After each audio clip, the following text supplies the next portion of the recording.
নমস্কাৰ আজি হৈছে ২৬ জুন অসমৰ লগতে ভাৰতৰ বিভিন্ন প্ৰান্তৰ পৰা আজি সন্ধিয়াৰ কেইবাটাও খবৰ আহি পৰিছে এই মুহূৰ্তত জনাইছোঁ আজিৰ প্ৰথমটো খবৰ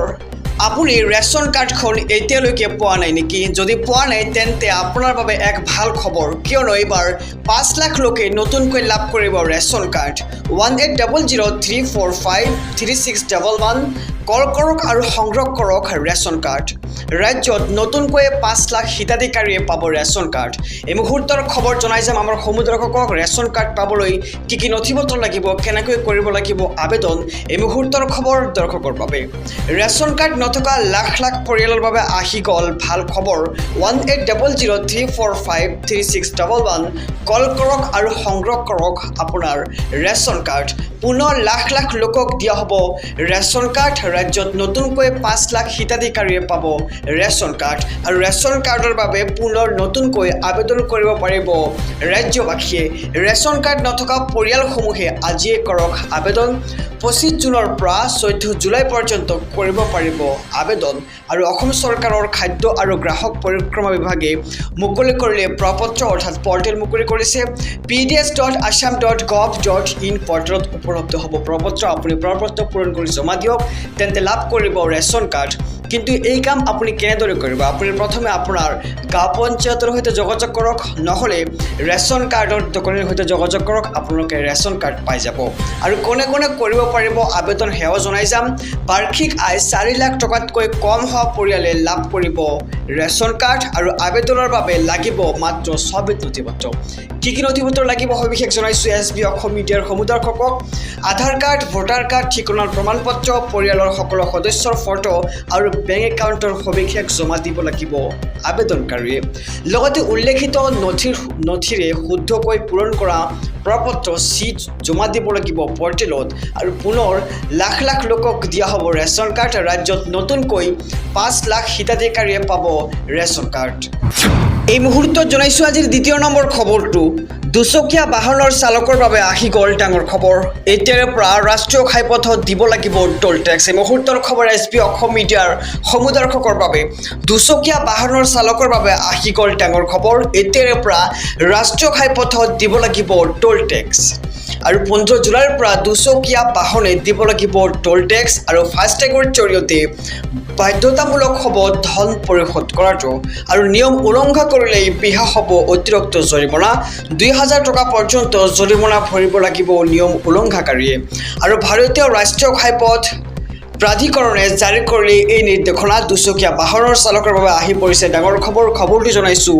আমাৰ সমুদৰ্শকক যে এতিয়াৰে পৰা ৰাষ্ট্ৰীয় ঘাইপথত দিব লাগিব টোল টেক্স অহা ১৫ জুলাইৰ পৰা দুচকীয়া বাহনে দিব লাগিব টোল টেক্স ফাষ্টেগৰ জৰিয়তে বাধ্যতামূলক হ'ব ধন পৰিশোধ কৰাটো আৰু নিয়ম উলংঘা কৰিলে বিহা হ'ব জৰিমনা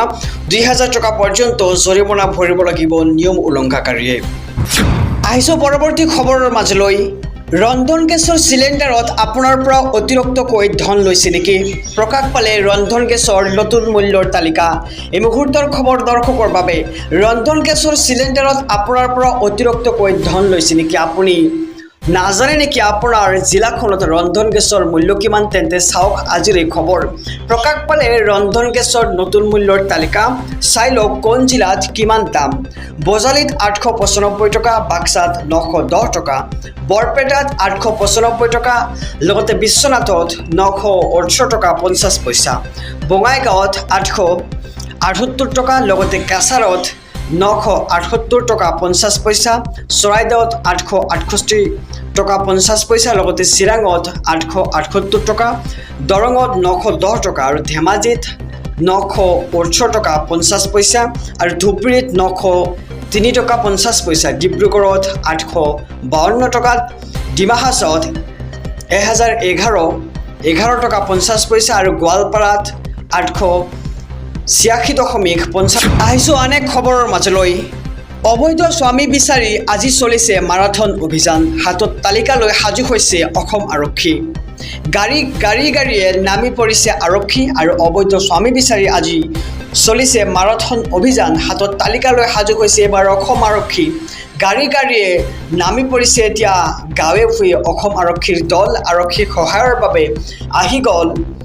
CMPO আৰু এইবাৰ সকলো অবৈধ স্বামীক কৰা হ'ব গ্ৰেপ্তাৰ ধুবুৰী কোকৰাঝাৰ বঙাইগাঁও বৰপেটা নলবাৰীকে ধৰি কাছাৰ কৰিমগঞ্জ হাইলাকান্দি নগাঁও হোজাইকে ধৰি সকলো প্ৰান্তত এবাৰ একশ্যন আৰম্ভ কৰিব অসম আৰক্ষীয়ে বাল্য বিবাহৰ বিৰুদ্ধে আৰম্ভ গাঁৱে গাঁৱে অভিযান আৰু হাৰি নাযাব কোনো অবৈধ স্বামী বাল্য বিবাহৰ বিৰুদ্ধে ৰাজ্যত পুনৰ চলিব তীব্ৰ অভিযান জিলাই জিলাই নিযুক্তি দিয়া হ'ল চাইল্ড মেৰিজ অফিচাৰ্ছ আৰু অবৈধ স্বামী বিচাৰি পুনৰ বৃহৎ অভিযান এবাৰ অসম আৰক্ষী আৰম্ভ কৰিছে বাল্য বিবাহ ৰোধ কৰিবলৈ চৰকাৰে দিলে এই নতুন নিযুক্তি আৰু প্ৰতিখন জিলাতেই এই বিষয়াসকলক নিৰীক্ষণ কৰিব বাল্য বিবাহৰ ঘটনা